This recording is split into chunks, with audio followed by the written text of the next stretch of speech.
Good morning. Welcome to SharkCast Pod, a podcast dedicated to the greatest sporting club in the history of the world, the mighty Cronulla Sharks. This is catching up for coffee with Kieran about Cronulla, or catching up with Kieran about Cronulla over coffee, however you want to look at it.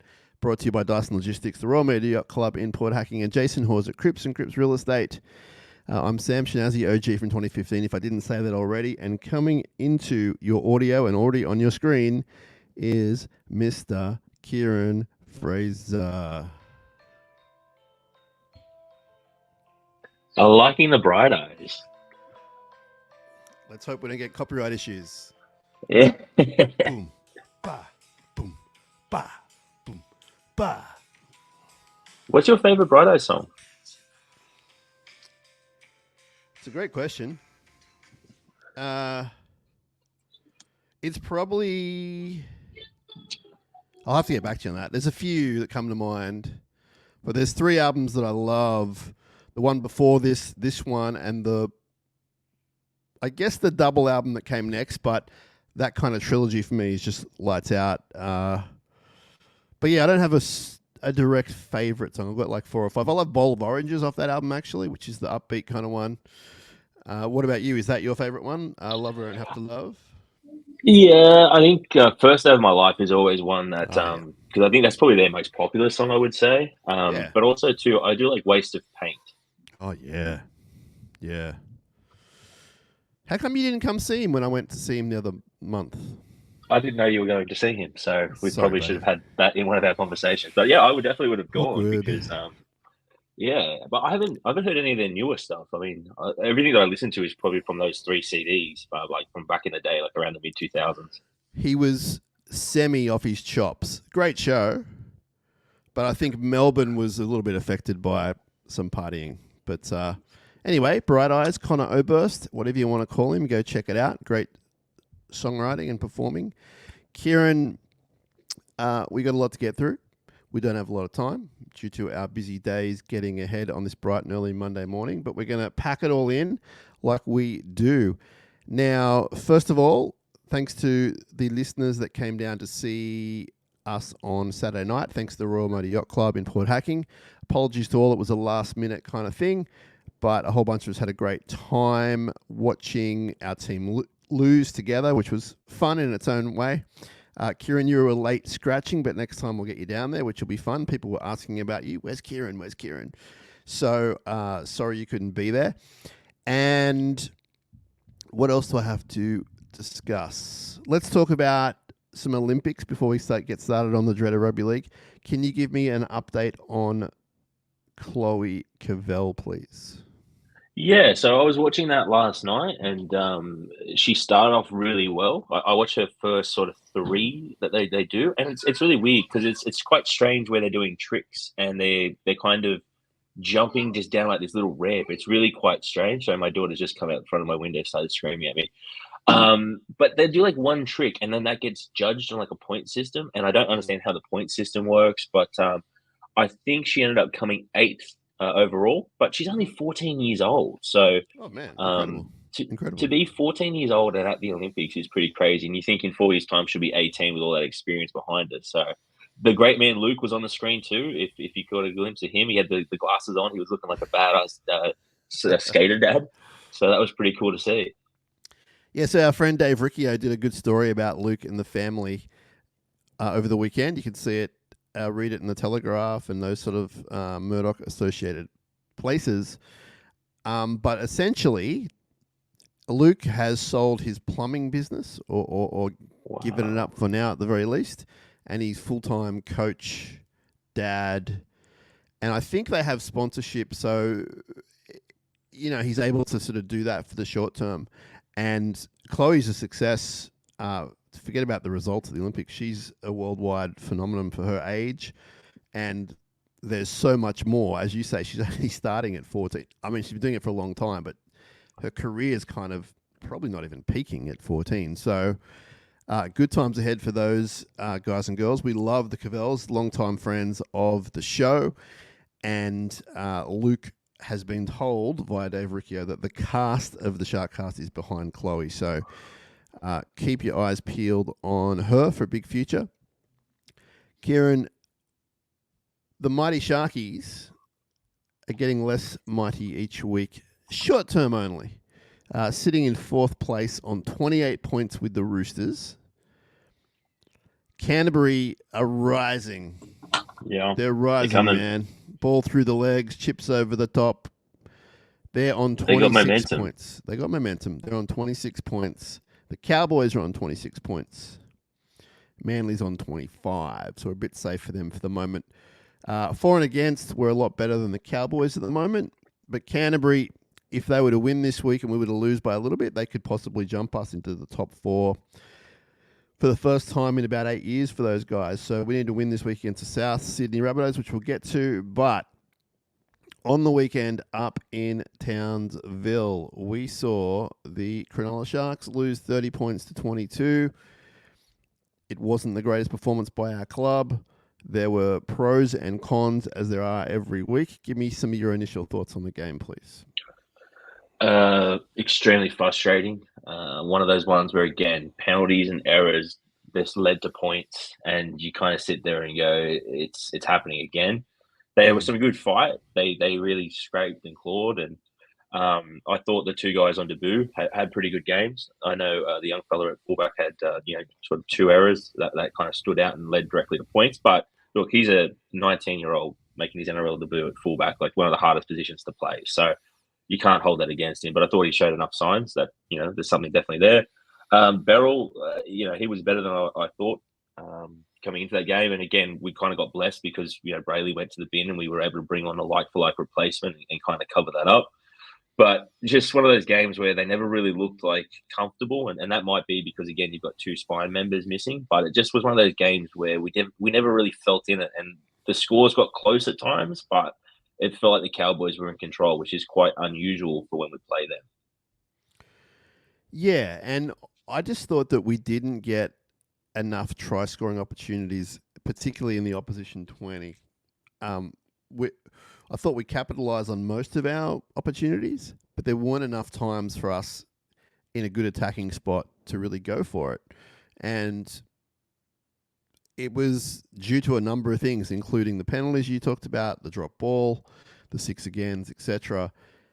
But the biggest issue with all that stuff is the lack of strong defence on our line when those things happen. And from time to time this year, they've been really good, other times really bad. This was sort of pretty indifferent, if not leaning towards bad. On the 2 debutants, I thought Liam Eisen was really good. Like, we knew he'd make some errors, and he did. But he attacked everything at 100 miles an hour, and not in a kind of crazy way, just in a young, youthful way. He didn't shy away from anything. He's remarkably tough for his size. Ran for about 150 metres. Had a try assist within like 10 minutes, which is pretty good.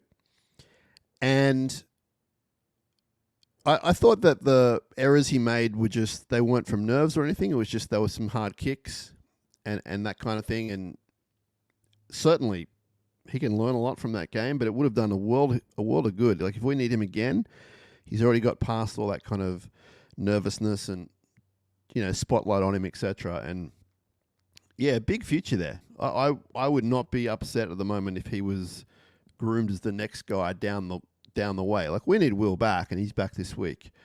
But yeah, I thought he was good. And Jaden Beryl, as you say, came on very timely manner because Blake was back to his sin binning days, and Jaden came on for just under 20 minutes.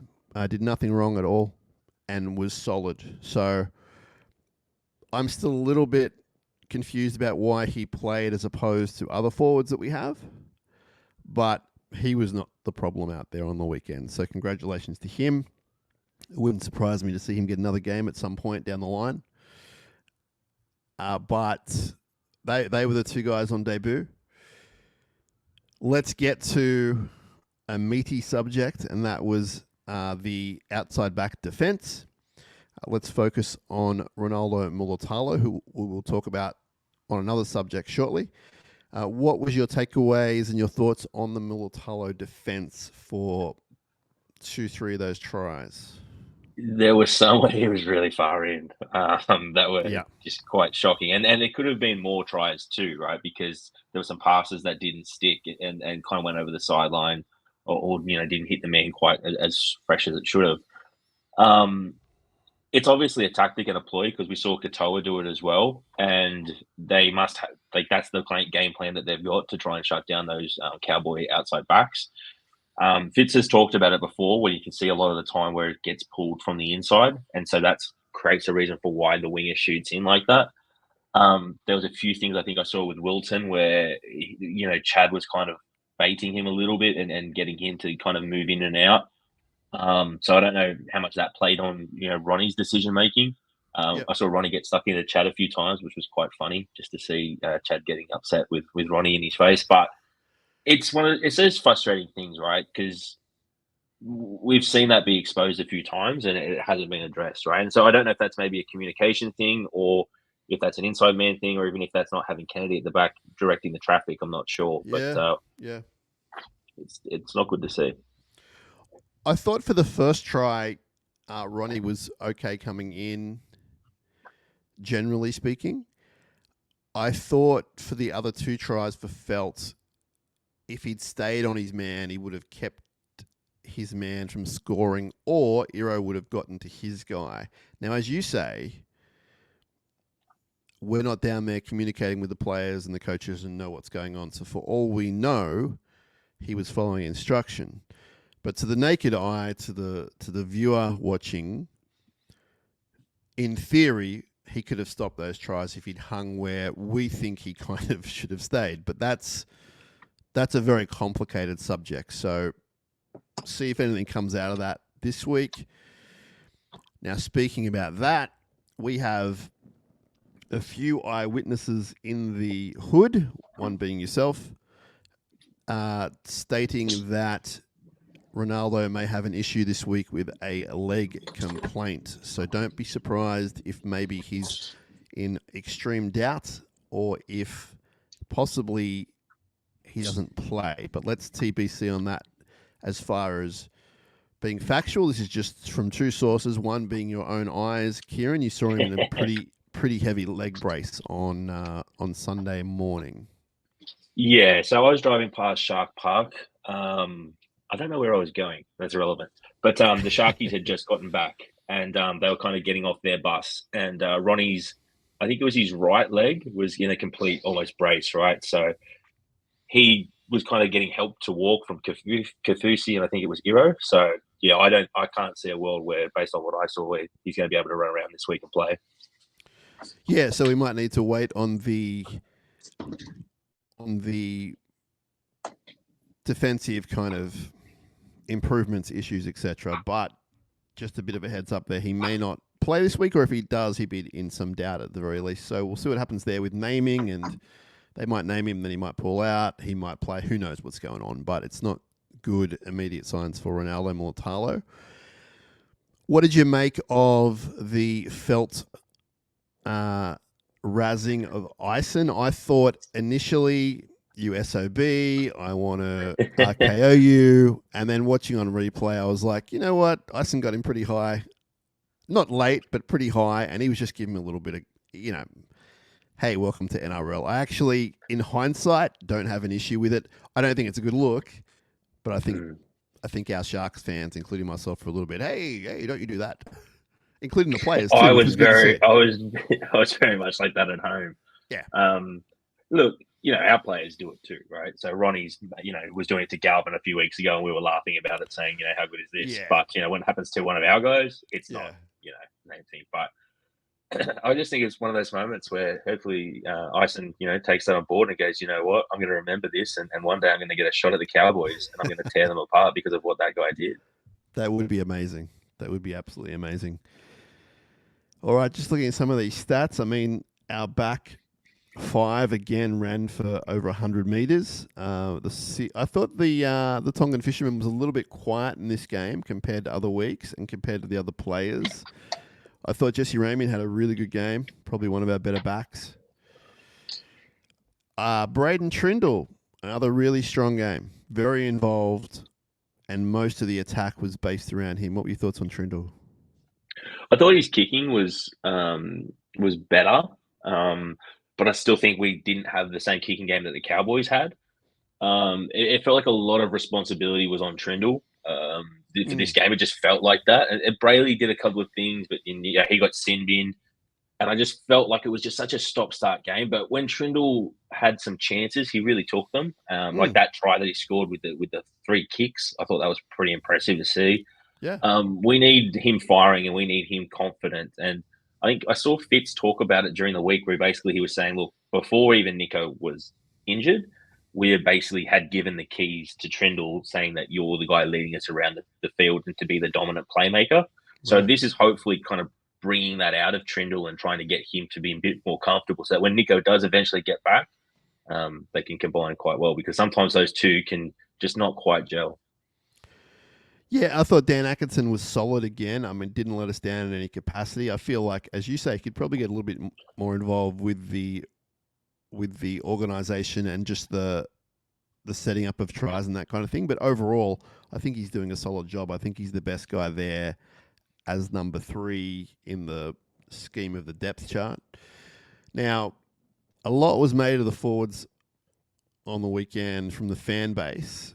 I can tell you that a lot of the stats are not glamorous at all. The best of the best, and I thought he was the best out there for us, was Toby Rudolph.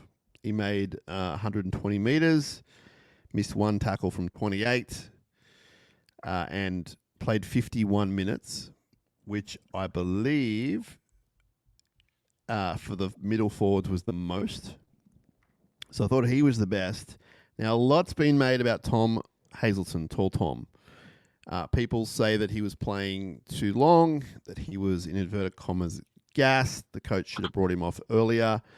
So he ran for just under 100 metres, made 32 tackles, 1 miss, a couple of errors, played for 46 minutes. In one stint in particular was from the naked eye quite extended. We know which period we're talking about. Do you agree with the fan base there, Kieran? Do you see it any differently? What are your thoughts? The use of our bench, I thought, was a bit off during this game. Like Kafusi came off quite early, and normally he stays on a little bit longer. And then we had the sin binning, and then Siffer was out in the centers, and it Yep. just felt like our middle rotation we didn't nail down quite well. Yep. And then you saw a bit of fatigue in people like Mr. Hazelton. So yeah, I think that was kind of the frantic start. I mean, it was 24 degrees up there in North Queensland as well. So you probably Right. don't want Tom playing in that sticky, hot weather at 24 degrees for too long. But he did look at times like a little bit slow. But again, he's put so many more kilometers on those tires this season than he was expected to do, right? And he's really had to step up for us. So maybe he needs a freshen up and a time just to get the body right. But again, we've just had 2 buys in like the last 6 weeks or so. So I can't really see that being the case. But I keep saying it every week, but we need Toby and Hamanueli fit, firing, and then, Royce Hunt and all those guys can fit around that and get that working. Hazelton's not the guy at the moment to be your number 1 lead prop. He's just not there in his career yet, and that's not a knock on him. He's what, 15 so games or so in, maybe 20, 30 games. So he's got a lot of learning to do. So Hamlin Welly played just under half an hour. He looked pretty good. Ran for 60 metres, was involved in the Euro try. Looked generally pretty good. Now, it has to be pointed out, we know that Royce Hunt had a virus, but what they're not saying as much is that a large bunch of the club, team, admin, NRLW were affected by this virus that went around. And I believe Oregon Kafusi was one of the other main guys that had it. Now, he played for just over 30 minutes, which is a bit less than what he usually does. So potentially, and I'm just speculating here, potentially the bench rotation was also affected by not only the hot weather, the sin binning, but also who was feeling well enough to go for the longer minutes. Maybe Tall Tom was the healthiest out there. I'm not sure. But there was probably some reasoning that we're not aware of. I don't think it was just Fitzy having fun and giggles up there going, look at Tall Tom, he's out of breath, he can't hold the ball anymore. There must have been a reasoning behind it. We don't know what that is at the moment, but it should be pointed out, that a bunch of the club were just under the weather. Guys flying in and out at different times. They didn't all fly up as one group for different reasons, all because of the flu going around. So it was a bit of a disjointed kind of trip. Now, as Fitzgibbon said in the press conference, it's not a reason that they lost or played badly. So he pointed that out very clear, and I'm pointing it out too, that it's not a reason, but there are factors there that would affect the team's performance. Yeah, and I also think having Ramian go off for that HIA and putting Siffer out in the centres, like that again changes it, because you've gone with a smaller bench because you've now got Beryl in there. So there was a lot of these different things that just didn't quite work out, probably from the plan that we went in there with. That it just didn't work. And some days you got to try different things because of the way that the roster is constructed. It just didn't come off for them on the weekend. How was your viewing experience of the game? I know you had some family duties to take care of. How did you go? So I just stayed here in Cronulla and watched it at my house. I was very upset I couldn't get down to the Yacht Club. It's one of my favourite spots here in the Shire. But that 5:30 time slot for a dad is just the absolute worst, and that's why I couldn't get down to the Yacht Club. My wife is awesome about Sharks games. She knows that's like my 80 minutes a week where I get left alone. And there was a lot of talk, a lot of conversation. My eldest daughter was still awake, so she was downstairs watching it, asking what was happening. The wife was asking me 1,000 questions about stuff that we've got going on in our personal life, with houses and moving and things like that. So everything was all over the place, mate. So I was desperate to get to the Yacht Club. We had fun. There was some really great people there, and some pretty diehard listeners, which is great, and a lot of Shark talk. Grand final. That must have been before the game. Yeah, I mean, after we definitely hung around after for a while and chatted about what went wrong, but before, just a lot of where were you, the grand final, when did you get your tickets, all that stuff I love to talk about, and just great Shark fun. So next time we have one, everyone should come down. We will give you more than 3 days notice, and everyone come down and have a good time. We'll definitely do it again in the future. Kieran, what did you eat? What did I eat? This is a great question. So a lot of the guys and girls had dinner there from the Galley restaurant, and it was awesome. Great. Because I guess I was like hosting, in inverted commas, I was pretty, busy.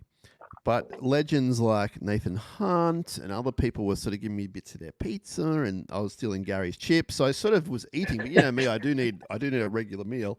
So at the end of the evening, Josh Bolling actually dropped me off at a local establishment, and I had something I hadn't had for a while, which was I say this with respect, a dirty kebab on the way home, not from the Galley. So I had lots of stuff from the Galley, and everyone else did. And then I had a kebab. But you know what I did? I did that silly thing I do sometimes where I go, what do you recommend? So I've gone for the lot, gone with beef. And then the lady said, I like sweet chili sauce. And I went, oh, yeah. I said, not too spicy. She's like, nah. Take it home. It wasn't spicy, but it's just got that very strong taste. I was like, why'd I do this? Why don't I just go tomato, barbecue, whatever, whatever a white Aussie male garlic sauce order, Garlic sauce, of course. Why don't I get garlic sauce? So that was my night.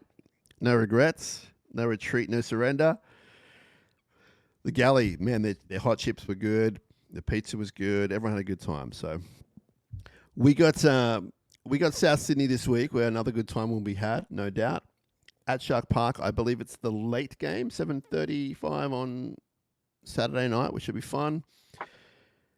They weren't particularly good last night against the Raiders, but Souths are always some sort of challenge, no matter what they throw up, who they throw up. I believe Alex Johnson won't be there, poor bugger. But Cody Walker will be there. The overrated Jack Whiten will be there. There'll probably be Burgess. So, we're in for a tough time. They have probably given up on their season, but they would still be out there to kind of ruin others. So, what are your thoughts leading into this game? Aside from must-win for us, what are your thoughts on the Souths game? Souths typically stylistically match up and cause us some issues sometimes. I feel like I don't understand why, because we've got like a much better forward pack on paper, I believe, than South. So I don't really rate their middles. I know they've got some some good players out there, but they've got a lot of players that haven't been in form. Like that back row, what's his name, Kalamangi? I can't pronounce it. But I think he hasn't hit the levels that he's hit in the past this season. But guys like Jack Whiten always turn up against us, right? So he's a danger player. Yeah, he was in those Raiders teams that were terrible, and that he would just pull something out and just get the win over the Sharks. So he worries me. He's a good player. He's a good player. Like Latrell Mitchell, if he's playing, then that's an issue. But we've got to see on that. Right? I don't think he is. Well, that's it. I hope not, because again, he's another guy that tends to step up against us, and Cody Walker does as well, right? And Damien Cook could do nothing for 6 or 7 weeks, and then he'll play against the Sharks and just seem to just scoot and score a try. And I've seen this before. So South, I never feel comfortable when we play against, but they've had a lot of injuries this year, and their roster hasn't really been able to make that jump for a lot of those second tier players that they've got. So they should win, but it's not going to be easy. I'd be pretty disappointed if we lost this one at home with so much on the line. And we've had a lot of mail come in from people who travel to the game, people who watch the game. We'll get to the mail during the week, but there is a bit of a vibe out there that why are we not able to get up for these really important games? And it's not something that I can answer personally, but there are different reasons as to why. But the actual general reason is I can't tell you, but as in I don't know. But if they're not up for this game at home, I think it's some sort of event this week. Is it Women in League? Is it members? Not members. It might be Women in League. Something's happening this week. So there's different storylines around this week. And Will Kennedy's back, which would be great. We're not sure what's going to happen on the wing. We're telling you all that Mulatalo is in doubt without concrete evidence aside from the fact that we've seen him in a leg brace. But they need to win this one. They need to win it, no doubt. In my mind, I went through the ladder at the start of the match, start of this podcast, and it's getting pretty crowded up there. And I think that this one can propel us onto other things. Like the draw is reasonable, it's manageable, but you got to start winning these games. And we're not in great form, let's be honest. If they lose this one, then you're really into a fight with Manly and the Bulldogs for that 4th position spot. Right? If you look at the top 4, we're probably at the moment the ones that look most likely to fall out. If you're sitting 5th or 6th and you're thinking, I want to go for that spot, we can make a run. So it's going to be tough. It's not must-win football every week, but if you're not in the top 4, there's no point of turning up in September. There's not, and I don't like saying that too often because if we end up in 5th, I still want to hype up September. But you're right. Like to win the comp, you need to be in that top 4. There was news around last night, which is confusing because I've read 2 different theories, but there was headline news that the future Valentine Holmes is being offered to other clubs or he's allowed to go look at other clubs. And then I read a statement from his manager, former Shark, I think it was Gavin Orr, one of the Orr brothers, saying the Cowboys want to keep him. Yeah. So I was like, I don't know what's going on here. But of course, the reason we bring it up is because Shane Flanagan and the Dirty Dragons have been mentioned heavily in wanting Valentine Holmes. Now, this would obviously destroy my life forevermore, and we can't let it be. We can't let it happen. It's up to you and I, Kieran, to stop it somehow. The question I want to ask you is, would you bring him back if you could? So I looked at his Wikipedia and I saw that I think he's about 29 now. So if you could get him for next season, obviously, he's still a bit of football left in him. But the breakup, I don't know if I'm over that yet.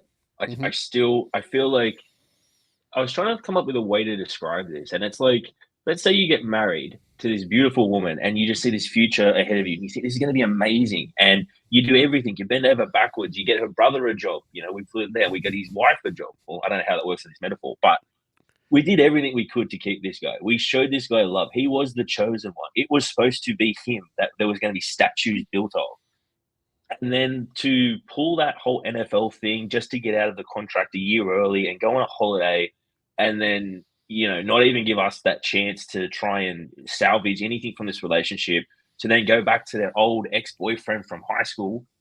Hate that guy. And then they've had this mediocre time together, And the boyfriend now has got your wife and said, you know what? I'm actually not that interested in you. Maybe you should go back to, back to Sydney. And so now Val's gone up there. He started a new life. He's got children now, super happy, living out his dreams. And they've now gone, you know what? We don't want him. So there's a lesson there because this club did everything to make that Val the happiest he could ever be. And he just didn't want to be here. So would I bring him back? Maybe, but I'm still a little bit upset. And a part of me goes, well, if we were to move him on, what would we have to give up? And there's a lot of pieces that we'd have to move to give up to get him, but he would be really good for us, especially in those clutch moments, because he can kick a field goal from anywhere, as we've seen. How do you know he didn't want to be here? He just wanted to be somewhere else.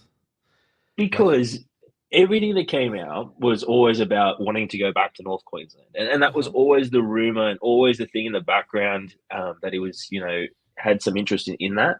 Mm-hmm. And there was nothing that they could do to keep him. They gave him the offer at the time, which, always seems to get, touted about the largest contract in Sharks history. I think there's been like 15 of those that I've heard about. But, they did that for him, right? And they let him, you want to play a fullback, right? You can play a fullback.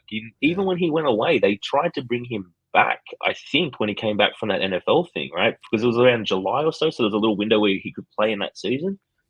But yeah, he didn't want to be here. Now, in relation to the boyfriend, the old boyfriend, etc., what if Valentine Holmes and the Cronulla Sharks are soulmates after all? What if they're soulmates? That would wipe out the ex-boyfriend, the history, the doing the wrong by us. Yeah, look, there's the romantic side of you that's been watching a little bit too much One Tree Hill, but I think from my angle, he's done the deed. He's left us. It's we've moved on. We've got young Hero who looks exactly like Val, but 10 years younger. So I'm sorry, we've gone and got to live Morgan. I was sending messages to Sharks admin saying, "Can you please get a photo of Val and Hero after the game together?" But I don't know if that actually happened. Cook Island boys. Did you watch all of One Tree Hill? Some of One Tree Hill? None of One Tree Hill? I watched. I think I watched maybe about 4 seasons of it. Okay. So a little bit of it. It went a while. It went, I want to say 9 or 11 seasons. Like it really kicked on. Yeah, but it wasn't really my cup of tea. It was on in the background. Yeah. Okay. Well, I got the DVDs if you want to borrow them. So you're saying no to Val more or less? Well, so if you were to bring in a player of Val's stature, and let's just guess contract numbers because we don't know. So let's just say he's $800,000 a year. Who are you releasing to free up that sort of cash? And keep in mind, you won't be able to keep Jack Williams. You won't be able to keep a lot of those guys.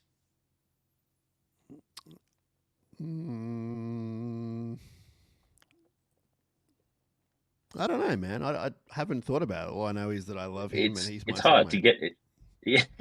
Well, I mean, you'd probably have to give up like a Ramian. And possibly as well as, a Katoa or a Mulatalo. And Val will be 30 years old when he gets here.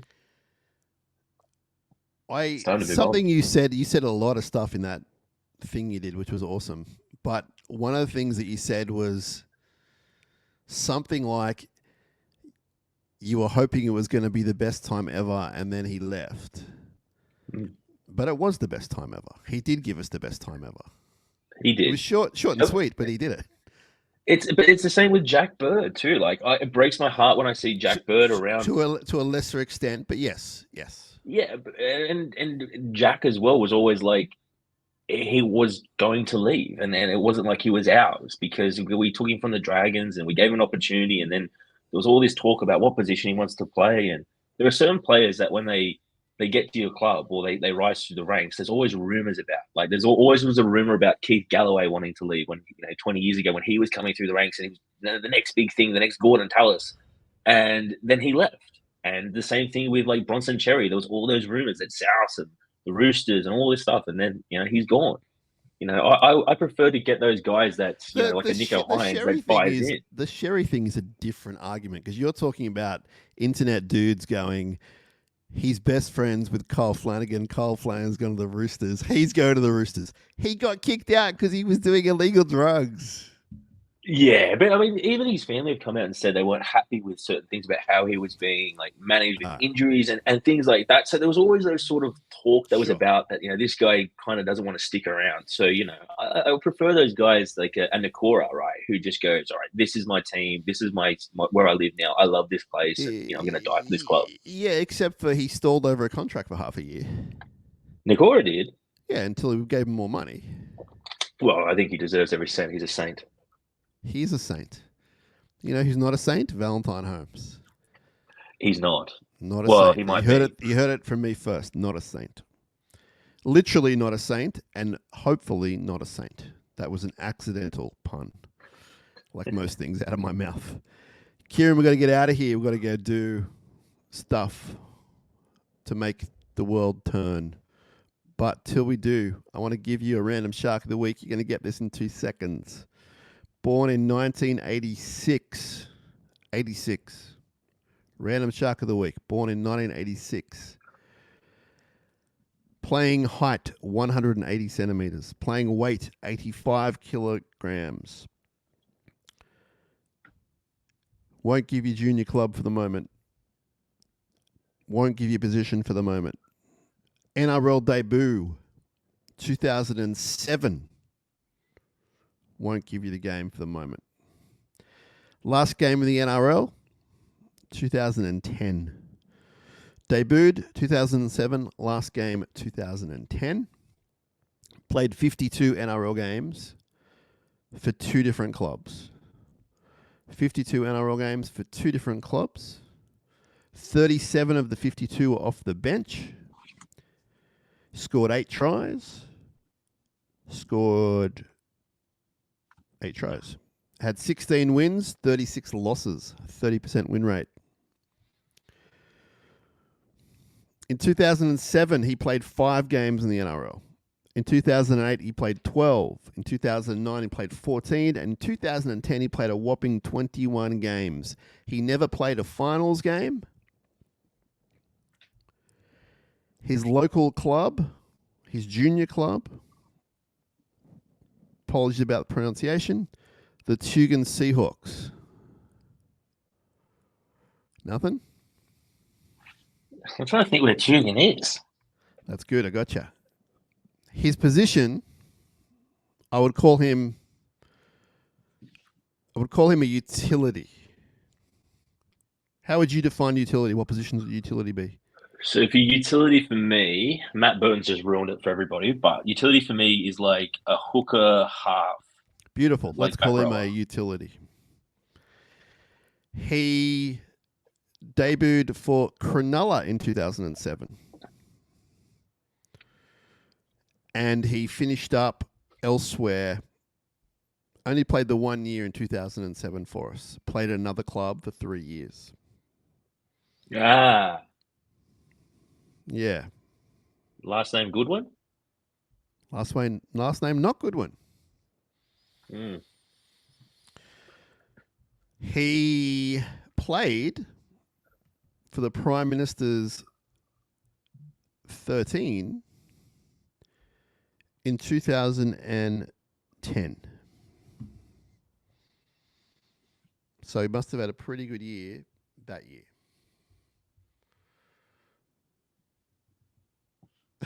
Mate, for one that you thought I'd get quite easily, you've actually got me quite good here.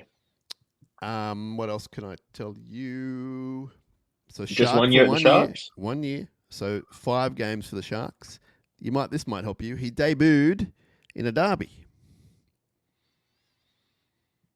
Was that the game where Gallen or Bird faked like a high tackle and we got a penalty to kick a goal from Kamala I've got no idea. to win? This is a very blurry part of my life. Remember when Luke Cavell missed the goal on purpose to get the ball back?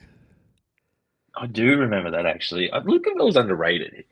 Oh, I know he wasn't speedy and all that type of stuff, but he was safe. You're stalling anyway. I am. He went to the judiciary 3 times. That might help you. All right. So the one that's kind of sticking out to me, because again, this is kind of like my age group. So I'm trying to think back to people around my age that would have debuted in like '05, '07. '07. Sorry, was no Terrence CNC didn't debut for us, did he? He debuted for the Knights. I know he ended up at Manly, so I was thinking maybe he had a big year at Manly that year. You're getting warmer, but no, it's not Terrence. No, warmer in style of player at least. I think a little bit more mongrel than Terrence. A lot more mongrel actually. This is not, and I don't care if this gets back to him and then he does a viral video and goes, "I'm gonna kill you, Shinaz." This is not a great shark of all time. Just putting it out there. Whoa, Shinaz went off. Wow. It's not Tavita Latu.